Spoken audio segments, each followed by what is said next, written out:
Okay, so today we're working on problems 7, 8, and 9. For problem 7, we need to remember that we need to multiply by the conjugate.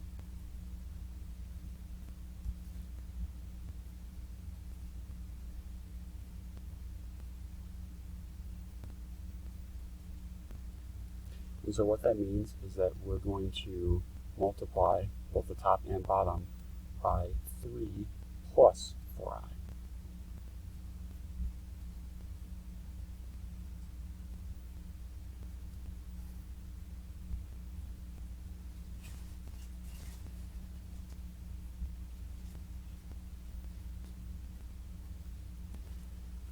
When we multiply the top, we'll end up with negative 12i plus 16.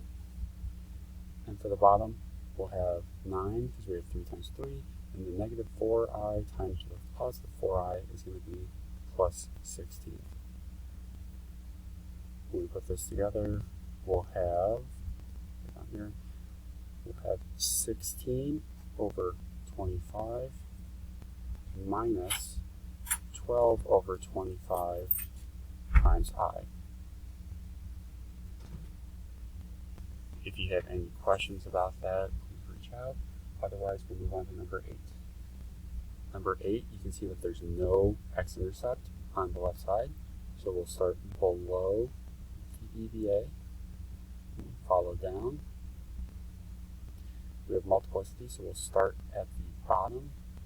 We'll go through the x-intercept, through the y-intercept, through the second x-intercept, and back down.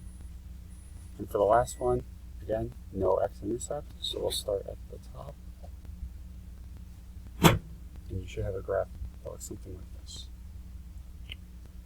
For number 9, again, we'll start out on that left side, starting out following the EVA, through the y-intercept, through the x-intercept, and then down to the vertical asymptote.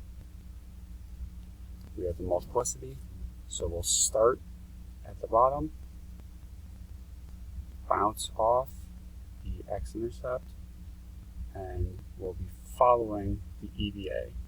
And the EVA will just be something like this.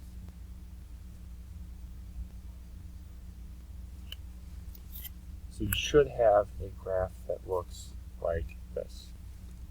And that's it for tonight's homework. Good luck, and see you tomorrow.